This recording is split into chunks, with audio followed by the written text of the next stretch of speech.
Hello everyone and welcome to this session where I will be covering how to use the Boomi AI features for comparing components. And before I show you the AI feature itself, I want to show you kind of the use case scenario in which this may be useful.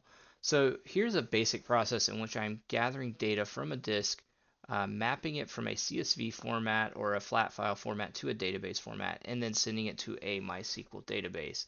And inside this map, if we go to our map and we click on the revision history down here on the bottom right, we could see that there are 7 revisions for this component.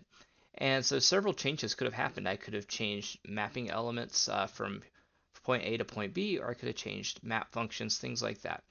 So let's say I wanted to know what those differences were.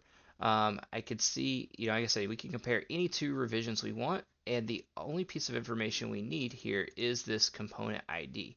So if you select that and copy it, and we go over to Boomi AI, we can simply ask it to compare revisions 1 and 7, or any 2 revisions you want, of component ID, and then colon, and then we paste the component ID and hit enter. And in about 5 to 10 seconds here, it's going to start outputting some information on the differences between the revision 1 and the revision 7 of this map shape. So we can see here it's already printed out our map shape. It's telling us what versions it's comparing.